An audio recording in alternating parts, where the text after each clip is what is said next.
समाज के भलाई के अतुल्य कृषि वन समारोह का स्थापना दिवस मनाया गया। आपको बता दें कि छठवां अतुल्य कृषि वन का स्थापना दिवस मनाया गया। कार्यक्रम में अतुल्य कृषि वन एमडी सीईओ अतुल अग्रवाल, त्रिपुरा के महाराज और होशंगाबाद के सांसद, शिरडी के सांसद मौजूद रहे। इछावर के रामगढ़ के मिथिलेश नगर में कार्यक्रम का आयोजन समाज की भलाई के लिए एक अनोखे प्रोग्राम किया गया। भोपाल 20 साल बाद आ रहा हूँ, लेकिन शायद बहुत लोगों को मालूम नहीं है, जो लास्ट महारानी थी त्रिपुरा की, वो पन्ना स्टेट से थी और मेरी मदर वो ग्वालियर स्टेट से है। तो हमारा तो पुराना संबंध है मध्य प्रदेश के साथ और आज भी पन्ना में हमारे यहाँ बहुत ज़मीन है। तो मुझे नहीं लगता कि मैं कहीं पराए के घर में आया हूँ, मुझे लगता कि मैं अपने ही जगह में आया हूँ। हाँ, मेरी दादी यहाँ से थी, मेरी माँ यहाँ से थी, तो ये इसके लिए मैं आया हूँ। सबसे इम्पोर्टेंट चीज़ है, बिना प्रॉफिट का तो काम चलेगा नहीं, लेकिन इसका ये मतलब है कि हम जिस पैसा जो आता है उससे हम हॉस्पिटल्स खोले, स्कूल्स खोले, हमारे जो आदिवासी बच्चे लोग हैं उनको एक अच्छे से एक नया अपना ज़िंदगी बनाने का एक उपाय, मतलब कि एक रास्ता मिले। उसके बाद आप देखेंगे कि चिकित्सा यहाँ में बहुत ख़राब है, इसके लिए भी हमें थोड़ा सा इन्वेस्टमेंट करना चाहिए। और एक चीज़ बहुत इम्पॉर्टेंट है, एग्रो बेस्ड इंडस्ट्री को अगर हम इसको इंडस्ट्री का दर्जा देते हैं तो फिर बहुत लोग इसमें इन्वेस्टमेंट भी करेंगे। और अगर हमें देश को आत्मनिर्भर बनाना है तो हमारी जो ज़मीन जो आज इतनी जगह में बंजर हो गई है उसको भी हमें वापस रिवाइव करना चाहिए। और उसके रिवाइव करने के लिए हमें इंसेंटिव्स देना चाहिए उद्योगपति को भी और हमारे जो जनजाति लोग हैं, जो ट्राइबल्स हैं, जो ज़मीन में रह रहे हैं, कि इस ज़मीन में अगर हमने कुछ किया तो एग्रो बेस कुछ किया तो हमारा भविष्य अच्छा हो सकता है। तो एक इंसेंटिव भी होना चाहिए। सर, एक आखिरी सवाल, जैसा कि आपने बताया अगर त्रिपुरा में आपको ये मौका मिले ऐसा कुछ करने का तो क्या आप आगे बढ़ के हाथ में? मैं ज़रूर करने की कोशिश करूँगा। मैं चाहता हूँ कि हमारे लोग एक अच्छा अपना ज़िंदगी ठीक से बनाए। मैं चाहता हूँ कि इसको सिर्फ आप एग्रो बेस ना करें, इसको आप लिंकअप कीजिए हर्बल मेडिसिन के साथ, आप लिंकअप कीजिए पर्यटन के साथ, क्योंकि आज एक नया वातावरण है पोस्ट कोविड पीरियड में।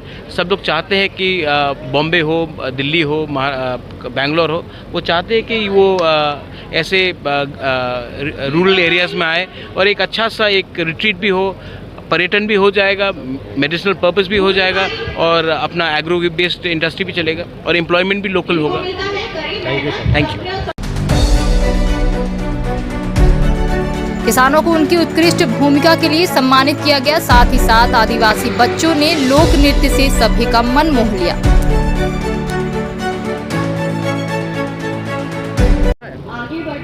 ये यहाँ कुछ वर्ष पहले देखते हैं तो एक बंजर भूमि हुआ करती थी और उस बंजर भूमि को हमने हरी भरी देखी। यहाँ बहुत अच्छे प्रयोग, चाहे वो नक्षत्र वाटिका बनाने की बात हो, चाहे बेम्बू के वृक्ष, चाहे हमारे चंदन के वृक्ष की बात हो, ये चाहे बांस के वृक्ष लगाने, ये सारे के सारे जो यहाँ पर हमने प्लांटेशन देखा और जल संरक्षण के कार्यक्रम देखे, बहुत ही अनुकरणीय है।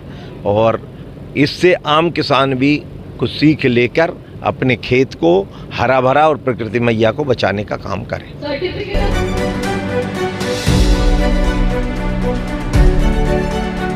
देखिए, आज से 6 वर्ष पहले मैं अपने पूज्य पिताजी के साथ यहाँ पहुँचा था और जब मैं पहुँचा तो हृदय में ऐसी प्रेरणा हुई कि यहाँ कुछ जीवन को परिवर्तन करने वाला कोई कार्य ऐसा किया जाए। और 6 वर्ष पहले हमने इस प्रोजेक्ट की शुरुआत करी और मेरे पूज्य पिताजी ने यहाँ पहला पौधा रोपित किया, जिसकी वजह से आज हम इसको 8 अक्टूबर को हम हर साल इसको अपना एक फाउंडेशन डे के रूप में मनाते हैं और इससे हम आने वाली जनरेशन्स को, हम सबको प्रेरणा मिलती रहती है।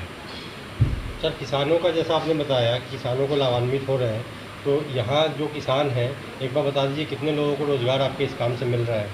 देखिए, यहाँ करीबन 150 परिवार हमसे जुड़े हुए हैं जो कि प्रत्यक्ष रूप से यहाँ काम के अवसर उनको मिल रहे हैं, चाहे नौकरी हो, चाहे कि सप्लाई हो, चाहे मटेरियल सप्लाई हो। और करीबन 500 आदमियों को अप्रत्यक्ष रूप से यहाँ काम मिल रहा है, जिनसे कि हम वेरियस तरह की सर्विसेज सेवाएं लेते हैं, चाहे ख़रीद हो, चाहे खाद हो चाहे कोई भी चीज़ हो, तो 500 परिवार और 150 परिवार 650 परिवार का प्रत्यक्ष और अप्रत्यक्ष रूप से इस प्रोजेक्ट के माध्यम से सेवा हो रही है। सर मध्य प्रदेश सरकार से आपका कोई डिमांड, कोई उम्मीद? हमारी मध्य प्रदेश सरकार से 3 डिमांड्स हैं और 3 एक्सपेक्टेशन हैं। डिमांड तो नहीं कहेंगे, 3 एक्सपेक्टेशंस हैं कि यहाँ का जो पानी का जो इंफ्रास्ट्रक्चर है, यहीं एक कोलार नदी है, उसके अंदर यहाँ डैम बनाने की प्रक्रिया की जाए, जिससे यहाँ 50 गांवों को पानी की जो है ना सहूलियत मिल सके, यहाँ फसल अच्छी हो सके और लोगों को पानी पीने के लिए अवेलेबल हो सके। पहली सबसे बड़ी हमारी ज़रूरत ये है। दूसरी ज़रूरत ये है कि यहाँ आजकल हमारे प्रधानमंत्री जी जैसा स्ट्रेस देते हैं कि डिजिटल इंडिया का सपना साकार हो, तो हमने देखा है लास्ट 6 वर्षों में यहाँ डिजिटली जो इंटरनेट की सुविधाएं, डेटा की सुविधाएं वो अत्यंत कमज़ोर हैं। यहाँ इवन फ़ोन के सिग्नल्स नहीं चलते, यहाँ इंटरनेट नहीं आता। तो ये सारी सुविधाएं आजकल एक मूलभूत बेसिक सुविधाएं हैं। तो हम ये चाहते हैं कि जो है ना इस दूसरी डिजिटल इंडिया के सपने को साकार करने के लिए प्रधानमंत्री जी का जो प्रण है उसको करने के लिए यहाँ डिजिटल सेवाएं जो है ना ये बहुत सुदृढ़ हो सकें, ये हमारी दूसरी एक्सपेक्टेशन है सरकार से। और एक छोटी सी एक्सपेक्टेशन और है कि यहाँ जो सड़कें हैं वो काफ़ी ख़राब हैं। अगर इंफ्रास्ट्रक्चर इम्प्रूव होता है तभी इकनॉमी भी इम्प्रूव होती है। तो यहाँ का जो बिल्किसगंज से लेकर यहाँ तक की जो कनेक्टिविटी है वो अच्छी हो जाए, अच्छी रोड बन जाए। बस यही 3-4 सब लोगों के सर्वजन हिताय सर्वजन सुखाय, इसके लिए जो है ना सरकार से हमारी यही 3-4 छोटी छोटी मांगे हैं। सर एक आखिरी सवाल, इतना पहाड़ी इलाका था, ये इतना पहाड़ी एरिया है, इतनी हरियाली, इतना टफ था आपके लिए? देखिए ये इसके लिए मैं एक कहावत यूज़ करना चाहूँगा, नाको चने चबाना।